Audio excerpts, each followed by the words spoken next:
Free audio post-production by alphonic.com.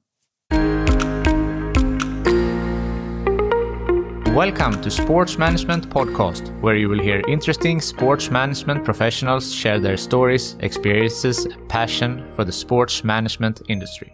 I am your host, Marcus Philipsson.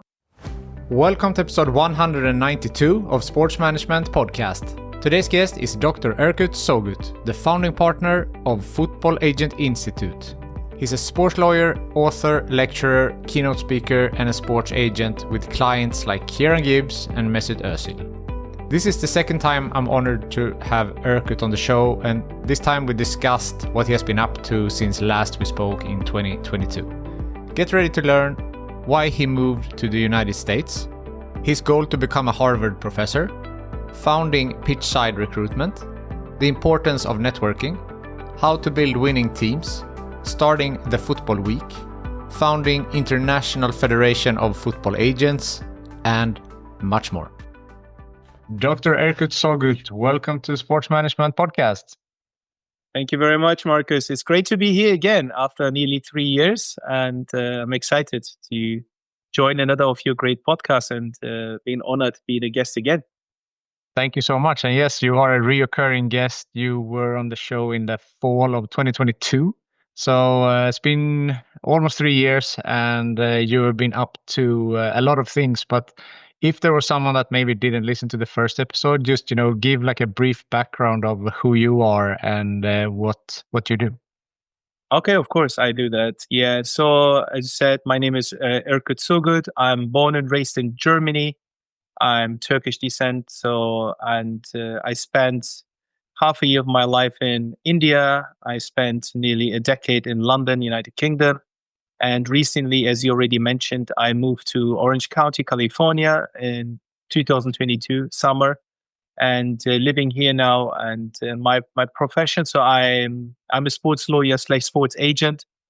I studied law in Germany. I've done 2 masters. I've done a PhD in sports law. I always wanted to be a professor at Harvard. Still my goal, to be honest. Never changed about that one. So still after 3 years, I talked to you last time. My goal is still end up there one day to be a professor at Harvard and teach sports law, sports management / sports marketing. And so this is, let's say, a base summary about myself. I'm working in the field for since 2001, so literally nearly 25 years in the football world in different capacity as a sports lawyer, as a sports agent, and have done various of deals in more than 30 countries around the world. Have an expanded knowledge about contracts. I love checking contracts. I love going through them and learning, and every day I learn something new when my agents in Europe send me some new contracts. Yeah, that's a little bit of myself. I have 2 boys. I tried to be a coach as well last year. I was told off after 1 year, and they said your son should be with real coaches and not with like you. I accepted it, so I realized it's not the best thing I can do being a football coach, but I still enjoyed. I've done my licenses, the grassroots licenses, and I learned, and I got a ton of respect for coaches after I've done this. Like, I got so much headache after these coaching 7-year-old. Oh my God. I'm like, when I was home, I'm like, wow, is that difficult? So being a coach is not easy. Now I see it that's a brief summary about myself. Really interesting. And you have really tackled soccer or football from a lot of different angles that you said. And you mentioned you were an agent. If someone doesn't know, representing players like Kieran, Gibbs, and Mesut Özil, and, negotiating the highest, possible deals in some of the biggest leagues in the world. So you've really seen a lot. And if someone wants, we talked about that a little bit more in depth on the previous episode. Today, a little bit more, it feels like you have, as you mentioned, you have some agents, you have taken a step back maybe from, the day to like the on the ground agent work, if that's how you say it. And now, you founded the Football Agent Institute and so many other things. So nowadays, for the last couple of years, where are you putting your time? What are you doing? Yeah, that's a very good question. I mean, for me, it was clear after London, I will not be in a day-to-day operation of an agency. And I'll take a step back, as you already said, and give it to the young agents who I educated myself over many years. I think sometimes it's a good time to give the young ones the lead. So I made Thomas Reismuth the CEO of the agency, and he's running it, and he's doing a fantastic job. And I'm really glad and really happy for what he has built after he became CEO of the company. He brought it to the next level, which I'm really proud of. And I'm still part of the team, and I'm still helping with education and educating the team members. I'm still educating new agents who will join the agency in future. And I'm still there, but more in the capacity as a lawyer for them. When it comes to contracts, they send me everything over so I can check. When they need a contact within the football world, I can open the door. Some introductions here and there. When it comes to negotiation, I try to give my input and my experience. So I'm still there with the team.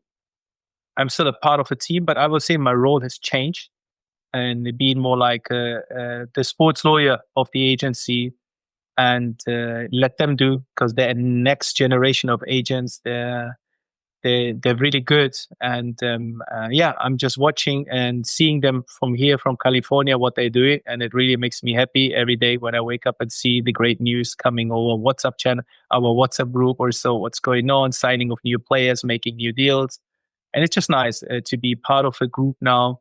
And there are still players I take care. They are here in the United States. And that's where, because we don't have an agent on the ground here, it's just me so far. But hopefully I'll educate 1-2 agents here that will be on the ground, so I can take a step back here as well. But so far, there's a player Inter Miami with Ian Frey. He's a fantastic right back and an amazing player, 22 years old. I take care of him here. But there's Indiana Vasilev, which we just brought from St. Louis to Philadelphia Union. He just scored at the weekend, amazing goal for Philadelphia. There's a young player who actually became a client. I was giving a lecture at Oregon State University last year, and there were some students come over from the soccer team, and they listened to my lecture. And the captain was from Germany at the time, and with Hamburg and St. Pauli. And then we kept in touch, and naturally it started helping him. And then eventually he signed with Portland Timbers a pro contract a couple of weeks back, and then there's another player at Inter Miami in the second team, Joseph. He was just with the Colombia under-20 national team at the camp. So these are the players here on the ground I'm helping. And there's another German goalkeeper, Sebastian.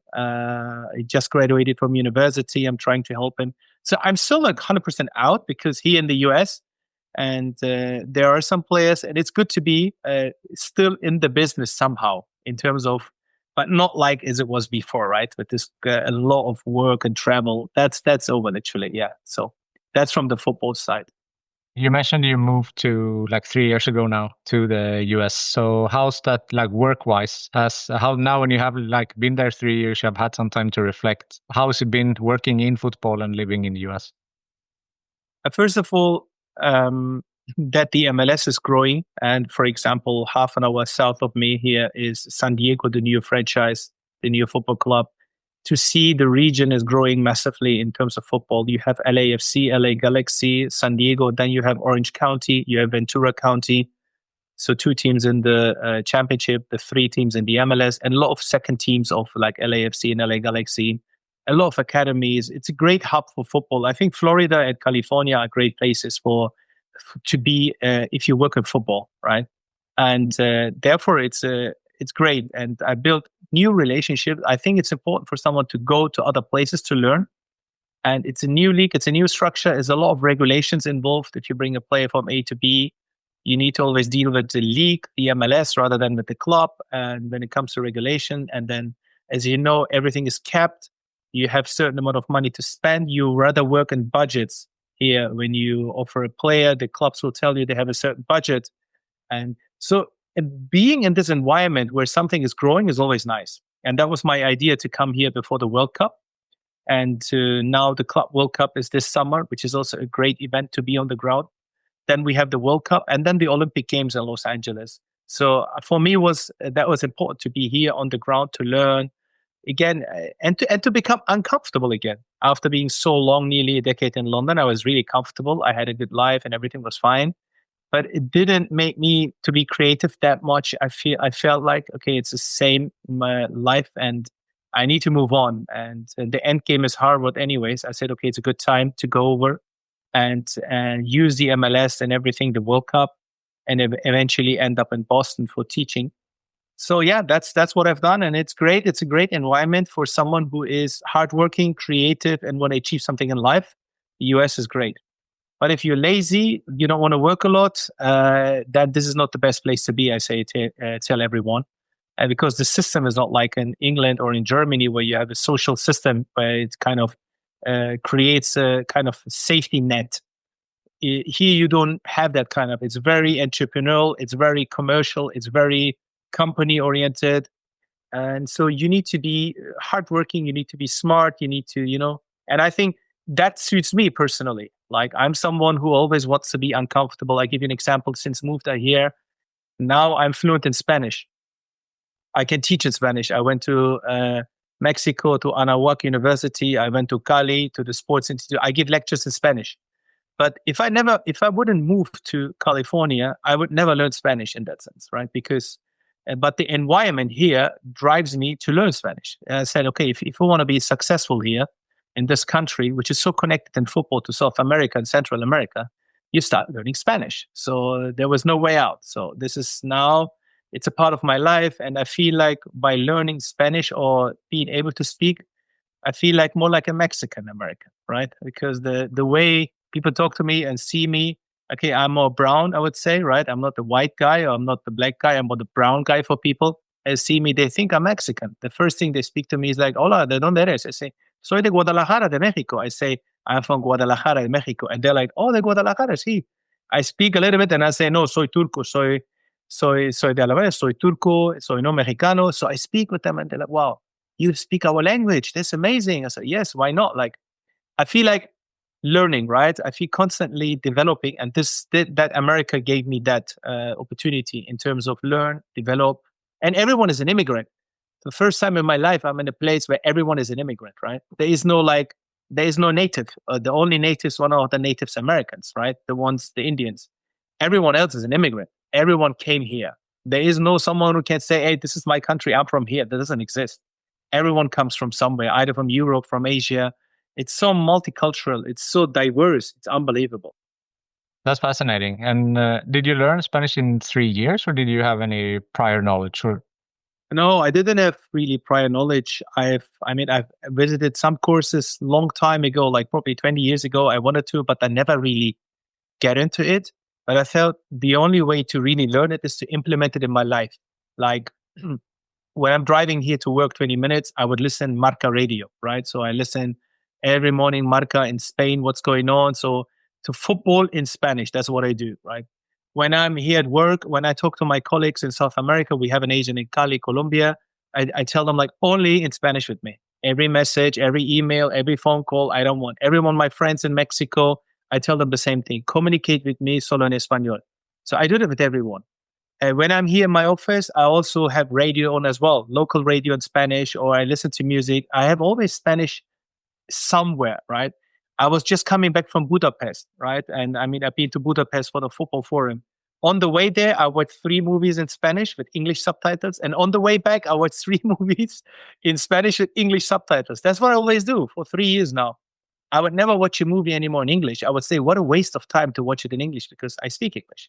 But why not watching another language you want to learn, but have subtitles in English? English is my 3rd language. So Spanish is my 4th language, right?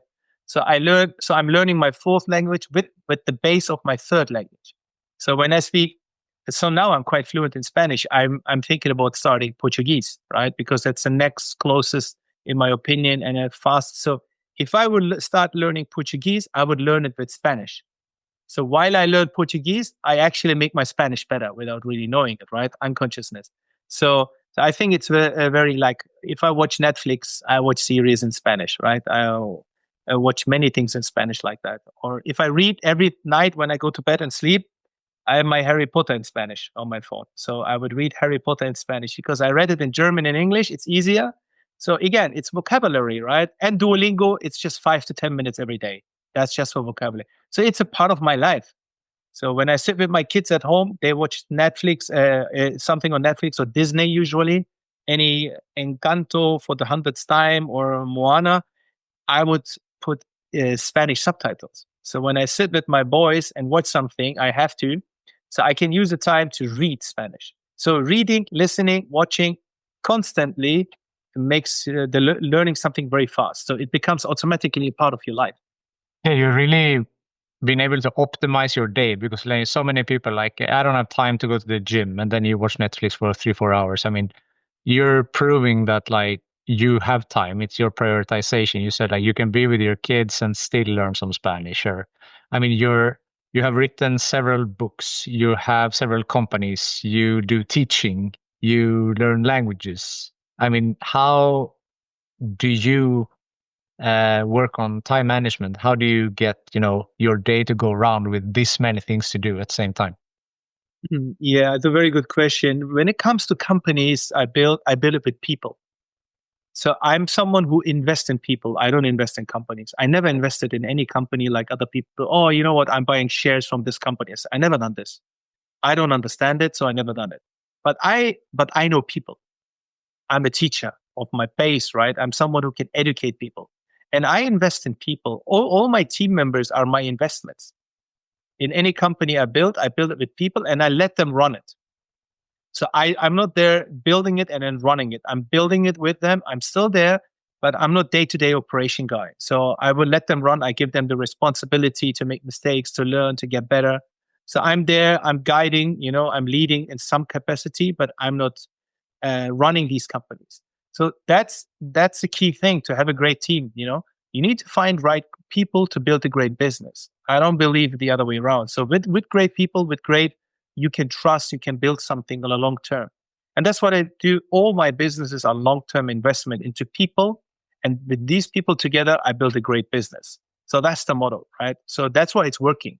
That's why if it comes to the football agency, Grow, it's run by guys. If it comes to my recruitment company, Pitchside, it's run by other guys with me together. If it comes to my education company, right, the Sports Agent Academy, again, it's run by guys in Germany, in England, and with me together. Right. So it is all, and I have some other companies as well, which I created with others in the past. A social media agency. I have a concierge business in London where we look after more than 50 Premier League players' daily business. So these are all run by others, right? I build them together with them, but I'm not running it, right? So I trust in people. I trust the people who I educate, and that's kind of businesses I do. And I believe, for me, I'm lucky having great people. That's why I can do so many things at the same time, because I have an amazing team. Without them, I would be not like 10% of the success I've achieved in my life, honestly. So I'm really lucky to found right guys in my life and to go with them together and build something together. So I can only do that because I have them. So when you build these great teams, you need to find the right individuals that you obviously have done. So what are some, there are people listening that they're looking for jobs and, they want to get into the sports industry. So what are some qualities that you look for, or something that you see in someone that makes you go like, I want to hire this guy or this girl? The feeling you get after a while, it's interesting. So because even this morning, I've talked to 3 different people, each 15 minutes. So because I told my team members back in UK, because there's so many young students, someone contacted us either through email or through the socials, my team, and say, hey, I would like to meet Dr. Erkut Sogut. I would like to talk to him. And then we said, okay, why don't we create a system? Every morning, I have this 45 minutes secured for 3 people, each 15 minutes, just to learn about them, just to give them also the chance, because I started where they're starting today, right? Simple. So I want to give back and I want to talk to them. And then you feel in these 15 minutes already, if someone is really genuine and someone really want to achieve something. And because I've met so many students all over the world, right? And I've give lectures in so many countries and I meet them every time. So I kind of get a feeling who really wants it. And there are 2 kind of different personalities. Some people only only dreams about it. They just have the idea. I want to become a football agent. I want it. But that's just the idea. And some people, they're like, I want to become a football agent. Okay, I will go the extra mile, whatever it costs. I will sacrifice all my weekends. I'm not going out partying. I'm not drinking alcohol because it smells when I'm 11 o'clock in the morning with the dad. I will be always fit, ready 24/7 every day. I'll do whatever it costs. Energy, time, money. I'll dedicate myself. So if you have these people, you know already they will become successful eventually. And the other ones who have always these ideas coming and going, yeah, I can definitely do this. I'm good in that. And then you see them like Friday and Saturday night party, no dedication, no waking up in the morning and watching games, right? Taking the train for 3 hours, standing on the cold next to the field. Maybe you will talk to a dad that day. Maybe. Who takes that risk? Not many people. People go studying and they enjoying life. And they waste 4, 5, 6 years of their lives just being partying and studying. And then they come out, they have nothing, right? I think the ones I met along the way are the ones who are really sacrifice a lot, who are dedicated a lot, and who really believe and can see it and visualize it, what they want to achieve. And to finding these one, I tell you, out of 1,000, it's one. It is what it is. It's the reality. Most of them won't make it because most of them don't have really this, this dedication to really want it. They just have this idea, but they don't really want it. Because if you really want it, nothing can stop you. There's no force out there, if you're really committed to something, that can stop you from what you're doing. That means you don't really want it. And I tell them, hey, I don't think you should become an agent because you don't really want it. And you should do something else. Don't waste your time. Don't waste your money. Just focus on something else. Because that's just an idea, just a dream, a vision you had for a second, but you're not doing enough for it. Simple. Yeah, that's it's interesting, and I mean, then it's even more incredible that you have managed to find. You said it's like 1 in 1,000, and you have been able to find like several people to build several companies with. That's over 20 years. Yes. Right. So the football agency is 7 agents only. 7. So having 7 agents in 20 years who run a business is not a big number. You meet people along the way, and they're the best ones I've ever educated. So that's it's not many out there. That's what I'm saying. So a lot of people will pass the agent exam. It's not difficult to become a FIFA licensed agent, but it's difficult to work as one, to want to become really successful. That's a different story. The agent exam is only 1%. 99% is your way of working. Yeah, it's really fascinating. And I mean, as we talked about before, you mentioned briefly like pitchside recruitment. So that's a little bit, I guess it's still in the football industry, Yes. but a little bit different, in recruitment versus your agent work. So how come that you founded the pitchside recruitment? So pitchside was, once I moved here to the United States, I said to the guys, I don't want to represent any more players, right? Just have the ones in the US. So I want to represent, because some of my clients, like a Kieran Gibbs, is now working for Inter Miami in the media department. So I have clients like that. I said I would like to work with them because I'm a lawyer as well. So I like representing people working inside clubs. So that was for me a new way of thinking and a new way of, okay, use the network, use the way I am in this environment of football to actually work with club owners and franchises directly together to find them the right candidate, right? And this is what I've started. And it's something I really love doing, by the way. It's different than representing a player. It's nicer, or no, I wouldn't say nicer, it's different, but it's very it's good for me because as a lawyer, it suits as well my place in terms of doing a contract for someone working in a football club, which is an employment contract as well. And with people who are more, they're usually older, they have family, they're more settled in life. It's a different kind of, it's not the 15, 16-year-old player where you have to deal with the parents, for example, as an agent. Here, I deal directly with the decision taker, with the coach, the sporting director, the CEO. So I just give you some examples of this year. Recently, I placed the CEO to Colombia, to Equidad Football Club, right? And Nicolas Maya, and again, he was a client. I know the owners of the club. They're here in the United States. So I brought 2 parties together, so to say, because I believe these owners will be very good with the CEO and he will help them to grow. And later on, I brought them also the director of scouting inside the club. A couple of weeks later, I brought to Swansea the CEO in England, right? So with Tom. So what I do is like I'm talking to these owners and to these decision takers and clubs and try to help them to find right candidates. And I have Louis in Germany and Ruben in Germany who are part of this Pitchside, and also Nureddin, another friend. So we are a couple of people growing it together. Again, it's not just me. I kind of started it with rolling the ball, and I said, guys, this is the pathway. And to one of the guys who wanted to become actually play agent, Ruben, I said, no, you should join me on this journey on Pitchside, because I think you're more a headhunter, recruiter, and you will be very successful by representing people off the pitch. And that's what he started with us as well. So this is and actually people say, how did you start this?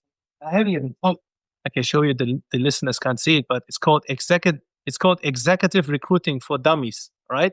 So that was my first book. I wanted to learn about that. I checked executive recruiting and I found this book, but actually it's really good, right? So I made a note for myself. It says, my job is to find the best talent for football clubs. Best talent means in terms of people working inside. Yeah. Look, it says also interesting. The best talent isn't looking for a work. They already have a job, a good job. So there are things like this you learn from these kind of books. And that was the first book. Of course, I've read other things and articles. I checked how other recruitment companies are working, who is in the market, how do they recruit. So it's just interesting for me to learn. And because I think German in that sense, you need to learn the profession before you're doing it, right? So we call it in Germany Umschulung. It's like going from one profession to another. You kind of go to school for that. And that's what I've done. I have literally learned for a year how to become a headhunter. That was my, again, in new profession, so to say. But of course, like in order to be a good recruiter, you need to have a good network. And I mean, that's something you have built up for whatever, 20, 30 years that you've worked in this industry. So of course that helps. But then obviously, as you said, you need to educate yourself because it's a different role now than you were before. I think to be successful in anything in life, you need two things. You need the knowledge and you need networking. When you combine both, you'll be a long-term successful person in any business. It doesn't matter which business. If you only are very good in education and you're fantastic, but you don't know the right people, it will bring you until to a certain momentum. You'll become successful. But if you also know right people and you're very good in what you do, you become very successful, and in the long term, you can build something. I think for anyone out there listening, always focus on these two things. Do whatever you do really good, but also start networking in the best way. So you have, when the right opportunities arises, you know the right people. It's so important. Definitely. So you started Pitchside Recruitment in September of 23, and then in December the same year, you also founded the Football Week. So can you talk a little bit about that? Actually, both are connected with each other. That's the interesting story. Because when I started this recruitment business and I was going into it and I'm learning and I'm thinking, how do you keep in touch with very successful people out there? Like successful in terms of important people in football, right? The owner of a football club, the sporting director of a football club, the president of a football club, a very famous coaches, and so on, right? And I know them, and I know not all of them. Of course, over the past 20 years, I met some very high-profile people. And I would like to work with them when it comes to recruitment. How do I do that? And how do I keep in touch with these people? Actually, the idea was like, how do you keep in touch with important people without losing them? So and the key answer to that is always adding value. So the best thing in life you can do if you want something from someone is add first value to that person without asking anything in return. When you add valuable things to someone, they will see you, they will take it, and it will be great. And it builds something between you and the person. So what I've done is like in December, I just think because I remember the time back in 2001 when I wanted to join a football agency and they said they don't take interns, they've never took anyone. I started making for them a magazine without they wanting it. And I've done 7-8 magazines a month. Like every month I was bringing them a magazine to make that agency better with great content. And eventually it helped. This magazine brought me into business where I am today. So I thought back at the time and I said, okay, over 20 years ago, magazines help you. Why don't you do a magazine for football executives? And then I literally use my Gmail account and I've written like 5, 6 pages of content that was very like, the beginning. And then I choose like 50 people in my network, like 50 people I know for a long time, over a decade or so. And I sent them on a Sunday night the email. So Monday morning, most of them were in Europe. When they woke up, they saw my email, right, coming from me with this attached document. And then the response was amazing right away. I said, wow, that's amazing. All the most important news in one place. It doesn't exist like that. That's fantastic. So I asked them, do you like it? What do you like? What you don't like? So, and then I increased every week the number of people who I sent it to. So eventually it came up to 500, and I didn't know by the time that Gmail allows you only to send 500 emails a day. Otherwise, you need to buy another package or whatever. And I reached 500, and I couldn't send it on that night. Some people became, so what's going on? It doesn't go out. Something is wrong. And it was like already doing it every week. I didn't want to look bad. I said, oh my God. Then I realized, okay, Gmail is limited. So I went to MailChimp. I figured out, okay, what can we do? MailChimp. So now I started actually building the data, getting more information about these people, when there's their birthday and everything, right? Their city they live. So I could create more data as well. So it was good. So I used that. And it's until today, it's like it's growing. And when I ask people in football executive, they say that's the best thing out in the market. There's nothing similar to it, right? And that's said to me by owners of football clubs, right? By investors, by big people who are reading it, right? And so now it's thousands of people reading the Football Executive every Monday. And it was called before the Football Week when I started the magazine. But I love the idea of the Football Week, the brand, so much that I kept Football Week as the head brand of the company, the name. And I changed the Monday magazine from Football Week to Football Executive because it addresses executives, football executive. That's the beginning. Actually, the only reason why I started this magazine was actually only to keep in touch with people without bothering them, but add them some value. That's how I started it. I love that with adding value. I think when you do something for someone without asking something in return, like the return on investment on that is incredible because we want, as you said, like you invest in people, you want to have a relationship. You don't want to have a transactional relationship. Like I do this for you, so you do this for me. Exactly. Agree. I love that. Yeah, you said the football executive, but it's also the women's league, the agents week. You have like more of this as well. Yeah. So again, everything happens natural. By the way, nothing is planned, right? In terms of there's no strategy why we have today separate magazines, because it's on demand. So once we started the Football Executive, and after half a year, it really was settled, and people really liking it. And there were some people working in women's football. And they were also seeing the Football Executive. They say, hey, Erkut, this is so good, but this is for men's football. Why don't you do something for women's football?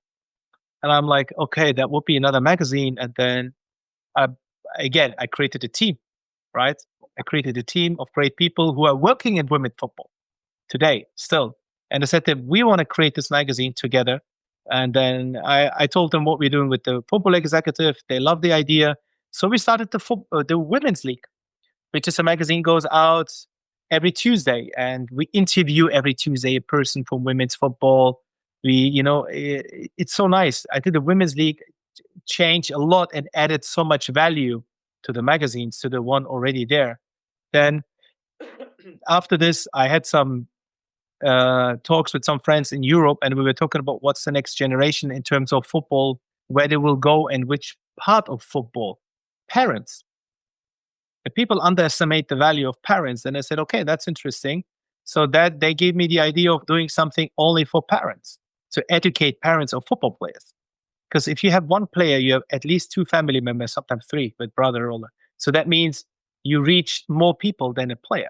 So create a content for parents. And then again, for the Parents League, I have a nutritionist from England. I have a sports psychologist with Simon from England, and someone from Millfield School in England as well, right? So Jono Santry, he's the head of Millfield School, and he's also the head of the under 18 independent national team of England from the independent schools. So them three are the writers for the Parents Week every week. We add some content to it, but it's them. So we created again. I created a team with three amazing personalities, and they're doing it every week. They create content for parents, right? From a sports psychologist perspective, from how is football and education work at the same time, or nutritionist, very important what you eat and drink every day. And then we add some other content to it, right? And Thursdays we have the student athlete.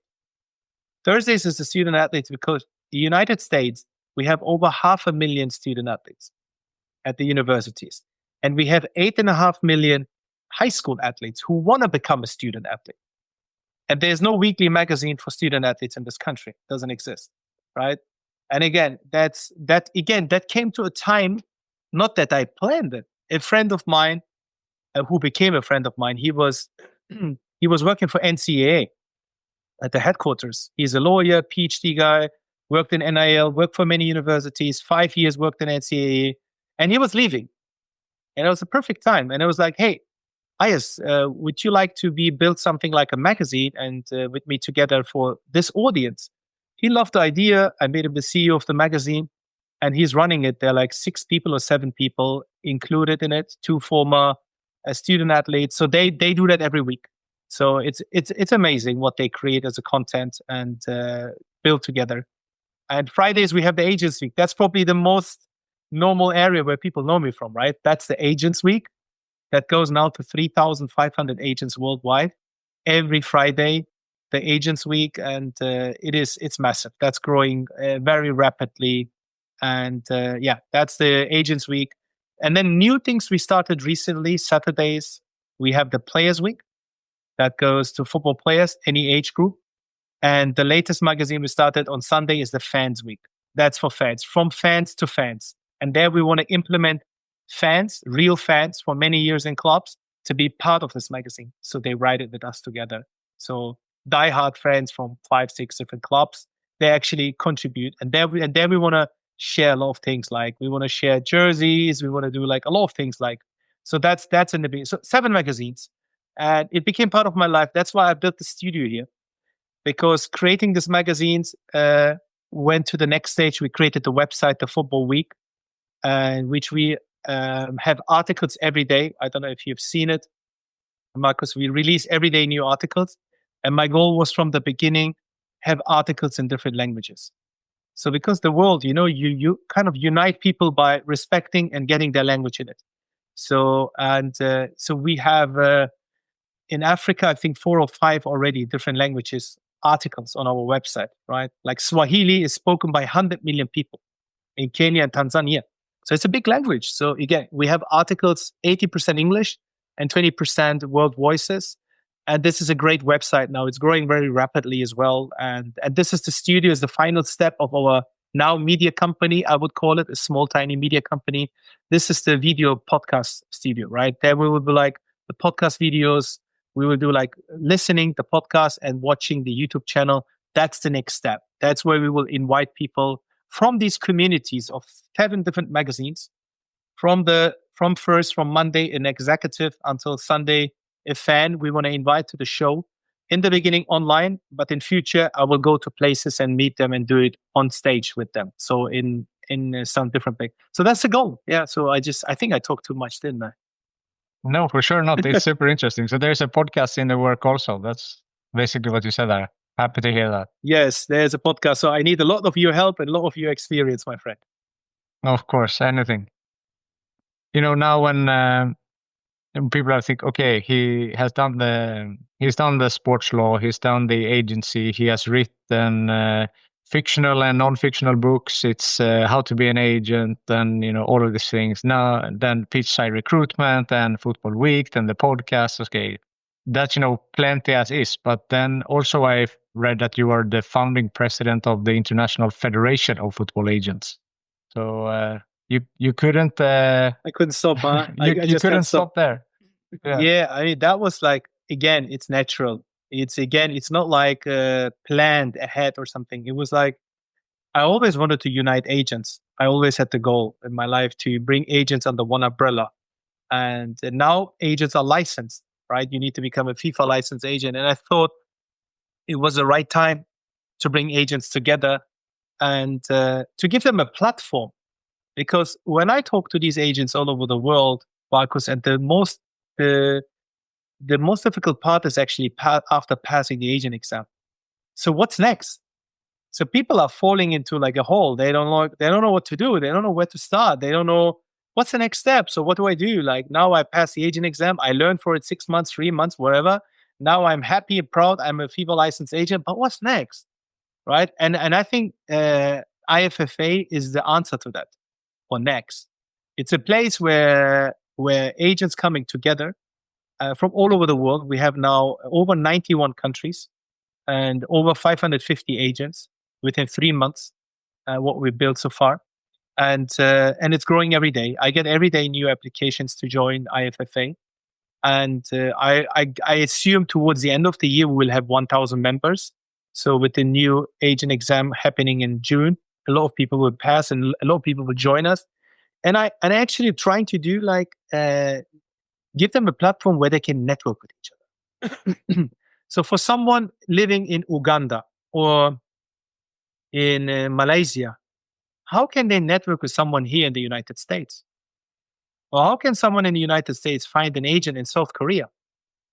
If you have them as members into one platform, and then have their email address or their phone, contact details, and then we have a list of different agents in different countries, they can network with each other. They can find others and work together. And also the message is how to learn to work with others. Because in the agency world, you need to work with other agents.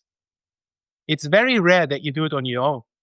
You can't be at the same time and everywhere. It's impossible. Sometimes you represent the selling club, sometimes the buying club, sometimes the coach, sometimes the player. Sometimes you work with 3 other agents at the same deal because you have the player, but you don't have the contact to the club. Another agent is helping you. Learning and working together with each other is important. That's I believe the platform creates the solution for that. But also we have invited sporting directors to our online meetings. We do every 3 to 4 weeks. We have an online meeting that everyone can join. And I have always invited guests, right? I've invited the sporting director from Brazil. So suddenly the members can ask a question to a sporting director. For them before, it was like they couldn't even find a scout. Suddenly they can ask a question and listen what the sporting director from Brazil actually expects from a good agent. How should you as an agent approach a club? Is it an email? Is it a text message? What should you say? Should you send a transfer mark link of a player? So that's sporting director explains them what to do. And then we had another sporting director who was in Europe, and then we listened to him. He was a sporting director in Saudi Arabia. So we listened to his experiences. And then the other week we had someone from data. We invited someone who has a data company in football. So we wanted to learn, is data important for agents? And if yes, how? What do we need to do? So we have an ongoing educational experience here. We educate them. We introduce them to these people. They can see, who are these people? What are they doing? And they get closer to the business. So the goal is to keep going on that, to keep being a platform where my next goal is to bring in owner of a football club. So they will suddenly say, wow, I mean, look, this platform is not generally for the one who have done 100 Premier League deals. He will not join us or join the community. Maybe, but mostly he won't see maybe. But this is a platform for someone who want to become successful or someone who is in the middle or have trouble. But yes, there are also very successful agents, members. I'm not saying there's only starters. There's the biggest agent here in the United States. He's also a member, right? So in terms of players, we have them, or in Canada, or in Germany, we have big agents in Turkey. We have. I'm just saying the majority who will join us is like they want to learn, they want to network, they want to connect with other people, they need a platform. It's like creating a community where they feel safe, right? And we have a board. We created the boards where we have one member, a board member from every country in the world who is membership is with us. So for example, we have a director for Zimbabwe. He's an agent and a lawyer. We have a director for Nigeria. He's an agent and lawyer at the same time based in Abuja. So we have someone from Morocco, we have someone from Algeria, and so on, but globally. So we bring it also on the board member together, creating task force. And this morning there was the task force of marketing and sponsorship. They had a call. I wasn't even there. So the guys who understands marketing, comes from marketing and sponsorship, we created a group, and they're now negotiating with the data company to get a data product for agents half price. So again, it's something we do for the agents, right? And also becoming a one voice is important in the agency world. If we deal with problems that interest us, right, it is important for us to be their one voice to say, we want to address this issue for agents so we can go together. What a platform you create for these agents, and the networking opportunities, and that's the knowledge that these guest speakers, if we call them that, will bring. Definitely. Yeah, every member is getting the Agents Week every Friday. They have ongoing readings. We also market them there. It's a marketing platform for agents to create a profile. We say this week we introduced this agents from this country. So other members and non-members can see it, this person, like a presentation of the person to put themselves out there into the market. That's great. I think we covered most of the things that you have done since we spoke last. You mentioned that one goal of yours is to be a professor at Harvard, right? Yeah, I'm still not there. Our next episode will be if I'm a Harvard professor. Let's keep that in mind. Yeah. So are you working actively towards that somehow, or when do you see this goal being met? Honestly, what means actively working? Everything I do is actually actively working towards it, because becoming a Harvard professor means you need to be good in practical world and in theoretical world. So I think they're the best of the best. So I need to be top in what I do. This media company is so important to become a good Harvard professor. It's sports media, sports agency, sports recruitment, sports and law. I'm in all these fields. And the more I write, the more books I publish, I think the more I feel I make one step closer to that goal, right? So I got a call from someone else from another top university and said, why don't you come first here? And then I said, yeah, maybe, you never know, right? I'm like, but at the moment I'm here. What I do is I'm giving guest lectures constantly to learn and to increase so I gave 2 weeks ago, like before I went to Budapest, I was like, on a Monday, I give an online lecture for University of Tampa. On Tuesday, I went to San Diego to the university to give a lecture physically. On Wednesday, I gave a lecture physically at UC Irvine, here where I live at the University of California. On Thursday, there was like a normal working day in the office. On Friday, I gave a lecture to a Turkish university online, right? To sports law students. So teaching is a part of my life, right? It's nearly every week I have at least 1 or 2 online or physical lectures. So with other words, I am working towards it, right? I am working towards this goal. And I think eventually it will happen when the right time is there. I'm not forcing it. I'm not like, I want to come there. I would love to from them, because I gave already a lecture at Harvard Business and at Harvard Law School. I would love to, when it's the right time, you get the right call. I believe that in life. But you need to put yourself out there, do the best thing, and wait for this phone call that they call you and say, we'd like to have you and we'd like to talk with you about an opportunity working here. Let's see when this will happen. I'm sure it will happen at some point, and then if not before, then we can speak again for a third time and see how that experience been like. Yes, definitely. We'll do that. So if you remember from last time, I like to end with a networking question. So we have talked a lot about networks, and who from your network do you think would be a good guest on this podcast? Did you already talk to Bruno Costa? Yes. Bruno has been. I think that was the one you I introduced you to him? Okay. Yes, I think so. Did you talk to Nicola Inocetin? No.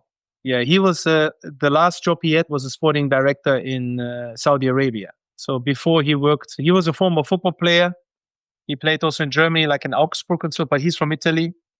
And then he worked for different clubs in Italy, in Bologna, I think, and very interesting personality. He also worked as an agent for a while.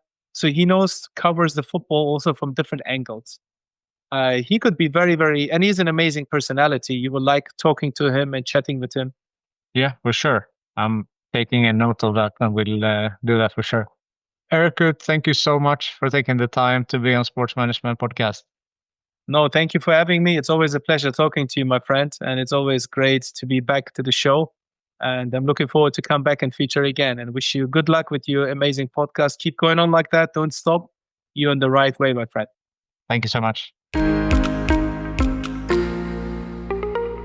Thank you for listening to the Sports Management Podcast. Please hit the subscribe button so you don't miss out on any upcoming episodes. Also, feel free to leave a comment about what you thought about this episode. If you want to get in contact with me, send an email to sportsmpodcast@gmail.com or hit me up on Facebook, Twitter, or Instagram @sportsmpodcast. Free audio post-production by alphonic.com.